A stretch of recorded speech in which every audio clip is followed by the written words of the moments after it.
Did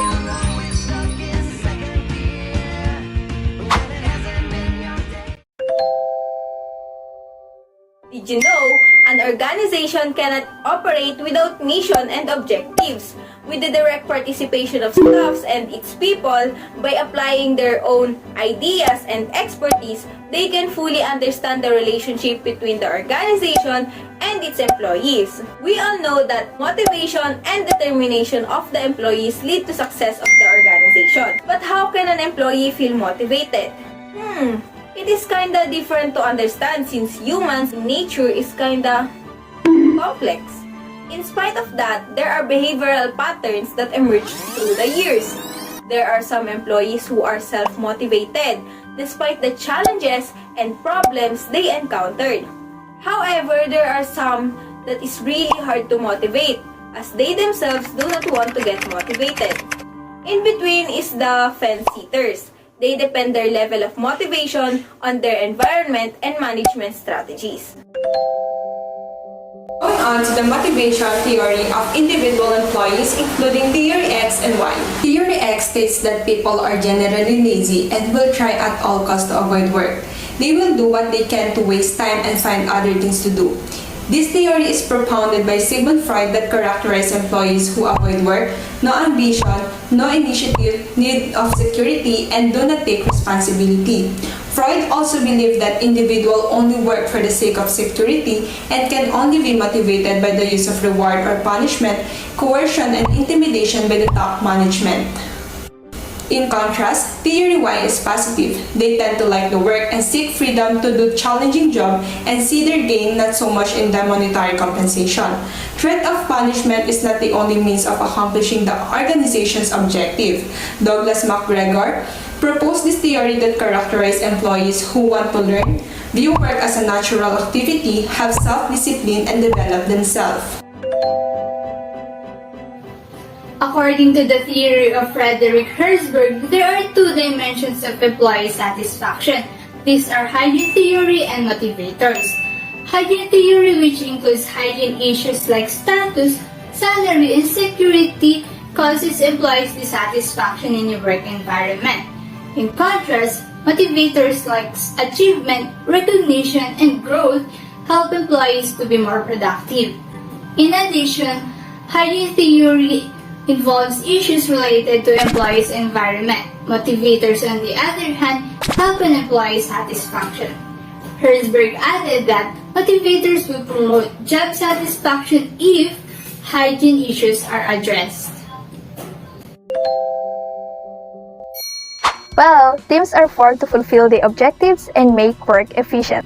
As the organization grows, a formal structure also evolving to enable better management and effective communication. The team coordinator will manage the day-to-day activities and the output of the team, while the members, they will be responsible for the work that assigned to them. It is the management's responsibility to foster teamwork amongst employees. It requires the concept of responsibility, authority, wherewithal for accomplishing the task, and criteria for measurement of work output.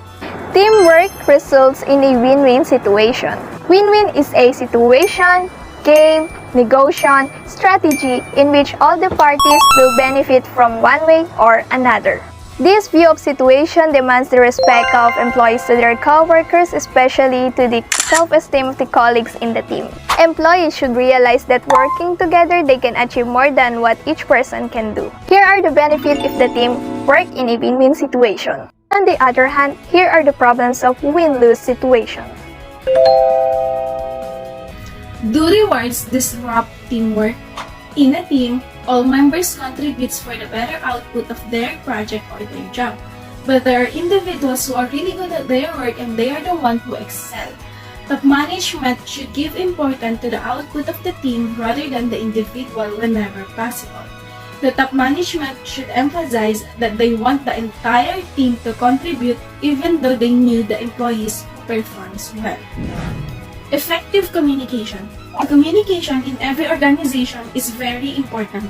It is a three-way process for each employee. The three classifications of employees. First, the supervisors or manager. They are the persons that employees are working for.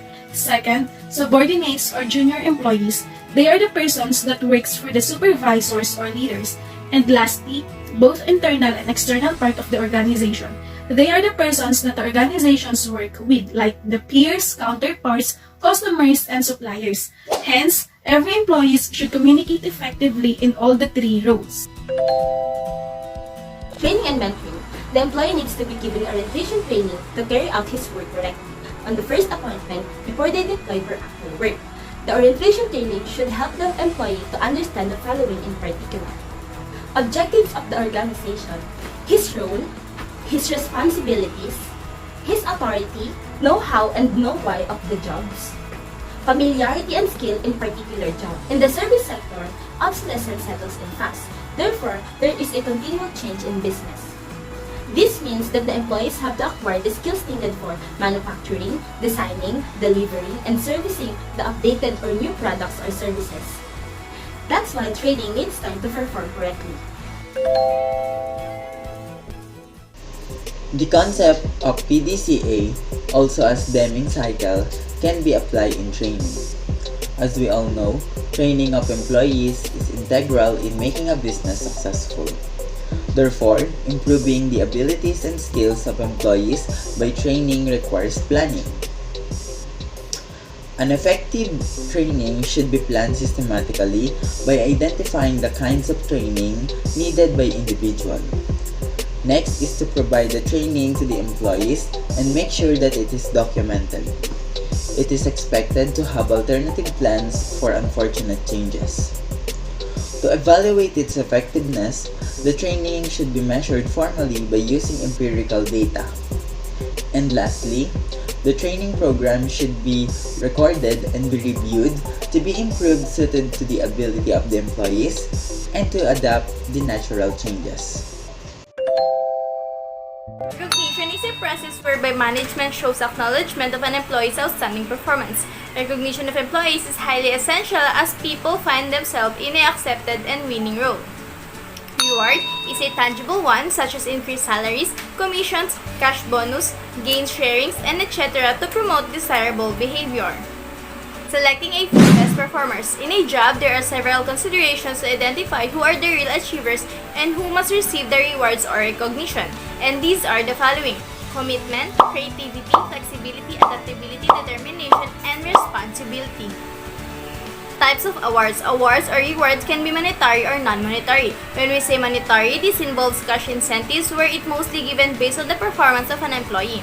Non-monetary are tangible gifts like certificates, memento, and could also be an extra leave, extra day off, flexible work arrangements, and many more. These awards are a form of positive motivation. The feedback and performance appraisal. First, feedback is essential for both employees and management. When this code is applied in an organizational context, that action is a responsibility to be done by both the employees and the management, in which that action corresponds to feedback. Further, that feedback shall happen through and between management to employees and employees to management. Second, management should seek feedback. As what I've said in the first point, management should seek feedback and it is a responsibility. Therefore, management should adopt corresponding strategies in order to get the right feedback, and suggestingly through Tom Peters' concept of management by walking around, which means managers should walk around the workplace, have interactions that may reach even the personal level, and by then establish a strong bond and communication networks with their teams.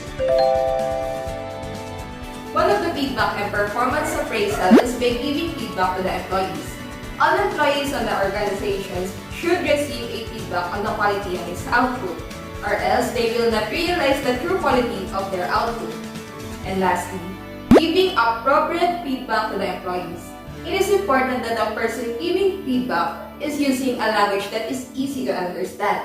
Therefore, supervisors should change his style and reduce the level of the technical jargons he's using.